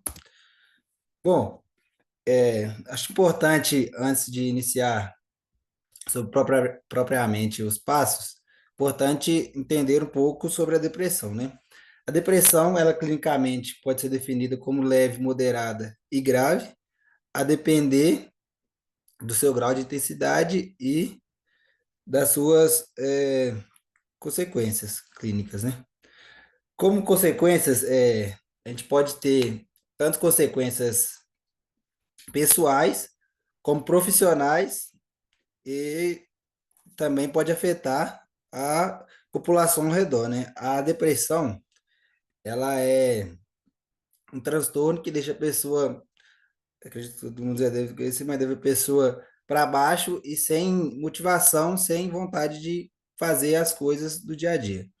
Bom, como abordagem de tratamento, a gente tem os medicamentos que são utilizados e as terapias psicossociais. Bom, dado isso, eu vou partir para o gráfico que a gente fez aqui, que é analisado em resumo, analisado os textos que a gente selecionou, a gente pode perceber que para a população de idosos, uma faixa de 3.500 a 6.999 passos diários, tem uma redução significativa dos sintomas, mas não o suficiente para reduzir de forma assintosa. Acima de 7.000 passos, ou 7.000 passos por dia, a proteção contra os sintomas é efetivamente maior. Nota-se um aumento maior na redução dos sintomas de depressão na população de idosos. Acima de 7.500 passos durante 5 dias na semana, na população de idosos com sarcopenia, a redução melhora na redução de sintomas e o aumento significativo no bem-estar. Bom, 10 mil passos diários em adultos trabalhadores, mais propriamente falando CLT, redução de sintomas é mais difícil de manter. Bom, como conclusão, a gente já nota que pequenos aumentos já trazem benefícios significantes. Faixa geralmente de 3.500 passos a 7.500 passos por dia já é considerado uma média razoavelmente boa. Mas para ter um aumento significativo nessa melhora de redução de sintomas depressivos, é recomendado 10 mil passos por dia. A caminhada é estrategicamente simples e viável na saúde mental. Então, basicamente, foi isso que foi analisado. A atividade física ela tem sido regularmente procurada, investigada como redução nesses, mais propriamente falando, atividade física como a caminhada nessa forma mais acessível, ela tem sido investigada como essa ajuda na diminuição agora fugiu a palavra, de sintomas depressivos. Eu fiquei meio nervoso porque são muitas pessoas formadas, mas basicamente foi isso. Se alguém tiver alguma pergunta, estou à disposição. Talvez na hora da pergunta eu não fique tão nervoso. E só parar de transmitir aqui.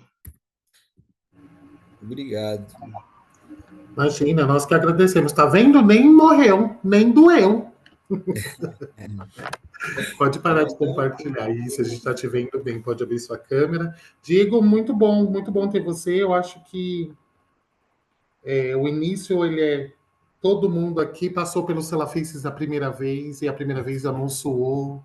Então eu vou deixar aqui os colegas com alguém aqui para fazer uma pergunta para você, tá bom?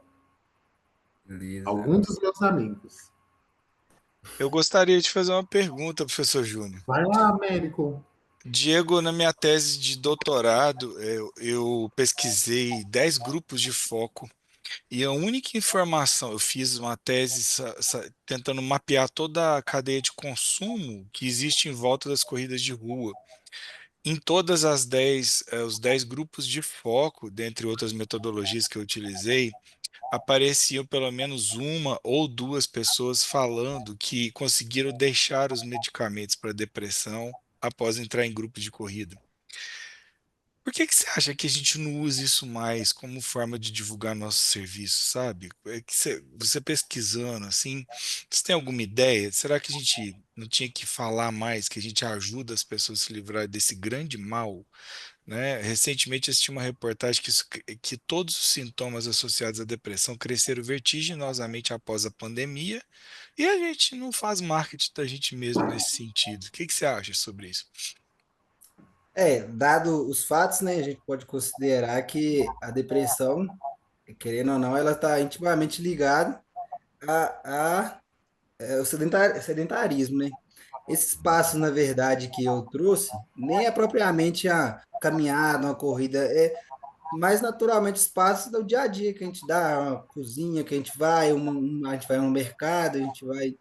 Então, eu acho que essa promoção, né, que você perguntou sobre a área da educação física, ela talvez não é dada justamente por esse fato do sedentarismo. As pessoas hoje não querem sair de casa, as pessoas hoje não têm essa vontade de andar. Para ir no mercado na esquina já é um carro, a moto. Então, e muita coisa também é dada pela mídia, né? Trata que a mídia. Recentemente eu vi uma reportagem num programa da Globo, eu não vou lembrar qual o programa, que tratava. Foi o Globo Repórter. Foi o Globo Repórter. Eu acho que foi no programa de sábado de manhã, eu não vou lembrar. Também pode ser no Globo Repórter, eu não cheguei a ver. Mas tratava sobre que existe um debate, né, sobre essa meta de passos diários, se é 7 mil ou 10 mil passos, né? E raramente você vê isso passando na mídia. Então, eu acho que muito dessas coisas, desse falta de promoção, se dá próprio pela gente de não divulgar da forma correta. É isso. Talvez os patrocinadores de outras formas de combate à Isso, depressão bancam pagam mais a mais. mídia do que nós, do Isso, que talvez os nós métodos que a professores de gente educação usa física, né? não seja tão acessível É para as isso. pessoas. Obrigado, viu? Hoje, ó, Eu que tenho agradeço. doutorado e meu primeiro trabalho em sala física vai ser daqui a pouquinho, viu? Fica tranquilo que você não é o único calor aqui, não. Diego, parabéns. Alguém quer fazer alguma pergunta? Diego, eu acho que parabéns. Eu acho que o início. Eu também tive a felicidade do meu trabalho de conclusão de curso ser apresentado no Sala Físicas.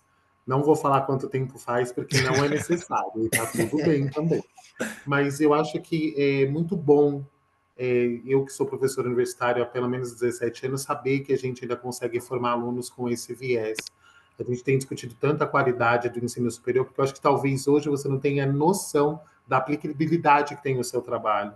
Porque se a gente tem uma doença que é mais prevalente, que uma pessoa depressiva é aquela que vai se medicar, vai se isolar, vai ter um sofrimento muito grande, e o fato dela ter passos, dela dar Entendi. passo. É aquilo que o Vitor fala, né? Todo passo conta para a gente realmente ter a nossa saúde. Manda um abraço para o Jonathan, fala para ele, para o seu orientador, que você mandou muito bem. E parabéns pela Obrigado. sua apresentação. E nos vemos no ano que vem, viu? Nos vemos Se em Deus breve. quiser. O próximo a Obrigado. fazer o uso da palavra é o Américo Costa, que estava falando com a gente, com um trabalho intitulado Valores Pessoais associados a indicadores de aptidão física, índice de massa corporal e aptidão cardiorrespiratória. Professor, com a palavra. Obrigado. Eu já vou compartilhar aqui, só um minutinho.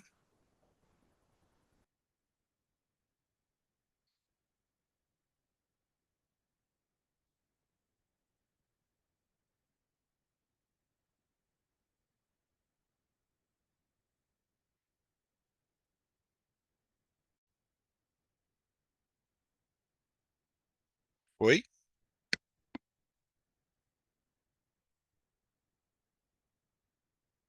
Alô, me ouve? Te ouço sim, tá chegando a imagem, um minutinho só. Tá, joia. Perfeito, para a gente apareceu. Agora só falta o modo de apresentação. Acho que vai dar o mesmo problema porque ele não está habilitado aqui para compartilhar a tela toda, né? Foi Ah, a não, tela mas se toda? você quiser ir falando, você pode ir falando. Foi, agora já apareceu. Tá ótimo. Vai lá. Bom, pessoal, boa noite. Meu nome é Américo Pierangeli Costa. Eu tenho a honra de participar do GEAFES na Universidade de Brasília, onde sou professor, junto com o professor Dr. Luiz Guilherme Gross Porto, e que trabalhou comigo nesses dados. E esses dados são parte de um projeto maior que o professor Guilherme conduz, né, que o professor Luiz Guilherme conduz dentro da universidade, e também temos aqui na sala o Daniel Samartan, que é coautor também desse trabalho. Eu queria agradecer a oportunidade. Nós no GEAFES somos 3 professores, eu especificamente com mestrado e doutorado, perdão, em administração de empresas. Nós estamos tentando aplicar outras técnicas e outras abordagens de pesquisa multidisciplinar para entender fenômenos que nos dizem respeito e de repente possa melhorar a nossa, não só a nossa intervenção, mas como nossa inserção nos mercados de trabalho, dos quais temos direito e dever de promover, tá certo? Então, o trabalho, o título é Valores Pessoais associados a indicadores de aptidão física, índice de massa corporal e aptidão cardiorrespiratória. Deixa eu ver. Bom, o objetivo do trabalho foi verificar a associação dos valores pessoais e os indicadores da aptidão cardiorrespiratória e do índice de massa corporal. Valores pessoais são utilizados na área de administração de empresas há muito tempo para pesquisar preferências por marca, preferências por compra de produtos, e uma das escalas mais básicas que existem na literatura é a LOVE, que é List of Values, que temos aí 9 valores pessoais que estão dispostos aí na tela para vocês. Sentimento de pertencer, empolgação, relacionamento próximo, caloroso com outras pessoas, autoconhecimento, ser respeitado, diversão e prazer na vida, segurança, autorrespeito, respeito próprio e a sensação de realização. Bom, esse método, então, usou essa escala, usou o IMC calculado a partir do peso e altura autorrelatados em um questionário eletrônico, parte de uma pesquisa maior, e a aptidão cardiorrespiratória foi calculada pelo algoritmo proposto por Jackson e colaboradores em 1990. A diferença entre grupos foi acessada por meio da estatística do Woodman Whitney, e o software que nós utilizamos foi o Jamov. Como critérios de inclusão dessa pesquisa, especificamente desta parte da pesquisa, as pessoas precisavam ser bombeiros militares do sexo masculino em exercício aqui no Distrito Federal e não estar afastado por questões de saúde e não estar em período de formação de qualquer natureza, porque nós entendíamos que o período de formação podia afetar alguma dessas variáveis medidas.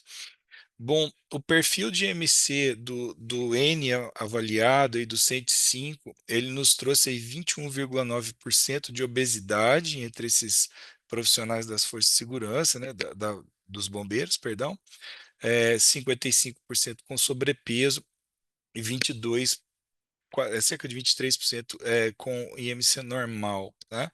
Após aplicada a escala LOVE, nós fizemos aí a diferença entre grupos, entre pessoas com obesidade e as outras faixas, né? Normalidade e sobrepeso, e nós obtivemos os seguintes indicadores, tá? Os seguintes resultados, né? Em uma escala Likert, onde se aplicava perguntando a importância daquele determinado valor, né, para a pessoa, onde ela assinalava aí de 1 a menos importante, 9 a muito importante, é, nós obtivemos diferenças significativas aí para 6 valores pessoais, aonde as pessoas não obesas, elas valorizam, né, ou dão mais importância ao pertencimento do que os obesos, ou seja, os obesos têm menos é, dão menos importância do que o não obesos ao valor pertencimento, e assim acontece com os outros. Todos os valores dos não obesos são avaliados em maior grau na escala do que dos obesos. E quais são esses valores, né? Pertencimento, empolgação, autoconhecimento, ser respeitado, segurança e autorrespeito, né? O respeito próprio. Todos esses valores da escala foram significativos para essa classificação segundo o IMC. Aqui já direto um gráfico que foi feito um corte a partir do algoritmo de estimativa indireta da aptidão cardiorrespiratória, a partir da média, que foi 36,1 ml por quilograma por minuto, né? E aí, esse corte, nós classificamos 2 grupos, um acima e outro abaixo da média, e aqui com menor número de valores que foram avaliados em diferença pelos grupos, mas ainda com com uma expressiva avaliação, aonde mais uma vez todos os 4 valores foram percebidos com maior importância, né, para as pessoas acima da média da aptidão cardiorrespiratória do que para as pessoas abaixo, e os valores aqui são um pouco diferentes. Eles foram a empolgação, relacionamentos próximos e calorosos com outras pessoas, a diversão e a sensação de realização, né? Então, assim, nós temos aqui como resultado que as pessoas obesas talvez deem menos importância ao pertencimento social, à empolgação, ao autoconhecimento, ao ser respeitado, à segurança e ao autorrespeito do que o não obeso.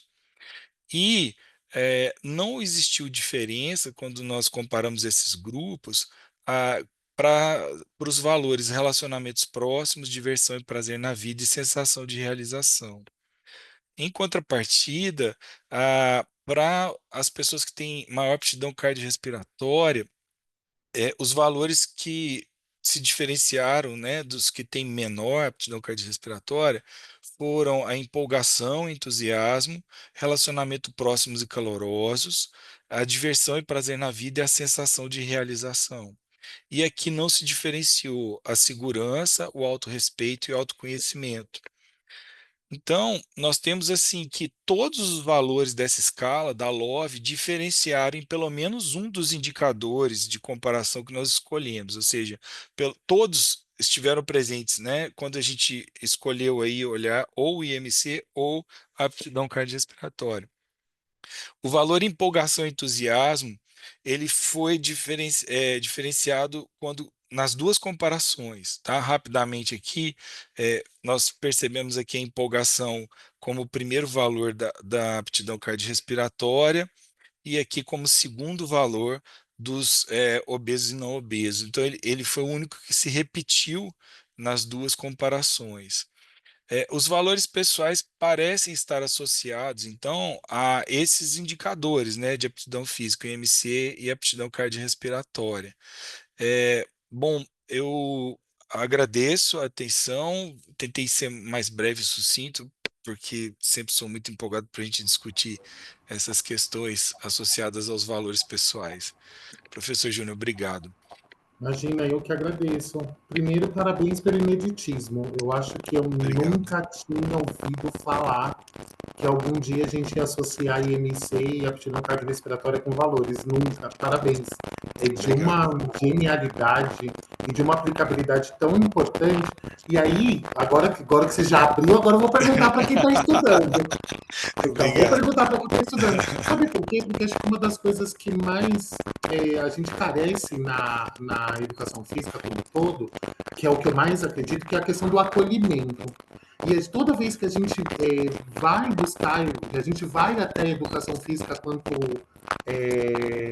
quanto área de conhecimento mesmo, pensando na população que precisa dessa atividade física, que precisa dessa prescrição adequada, a gente ainda cai num estereótipo que é muito discriminatório, né, da cultura do corpo, da estética, e é muito difícil a gente tentar trabalhar o acolhimento. Isso funciona muito, acho que nos locais, né, eu acho que na atenção básica, que a gente está falando mais de uma atividade física voltada para a saúde, voltada, né, para a gente trabalhar com esses determinantes, esses fatores, né, condicionantes da saúde. E aí eu queria muito te ouvir, como que veio essa relação, o que talvez a gente vai se apropriar dessa área, porque eu acho que você fez uma pergunta muito clara, né, por que a gente, a educação física fala mal? É isso. A educação física hoje entende muito, nós temos muito conhecimento, mas a gente fala muito mal com esse povo que precisa ou consome a educação física.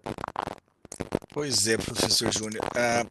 É empolgante essa temática, principalmente quando, né, a gente começa o tema do congresso, né, que é o uso da IA e os impactos dela na educação física, é, fazendo, né, professor de marketing fazendo marketing para a sua própria palestra.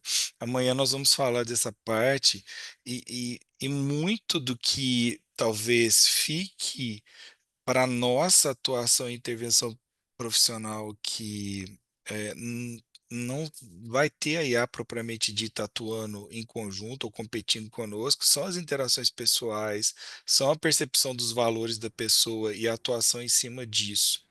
Existe uma outra técnica de pesquisa que é conduzida com valores pessoais, com entrevistas qualitativas, e quando nós entrevistamos aqui em Brasília idosos que frequentam academia, o valor mais importante que apareceu é se sentir parte de um grupo.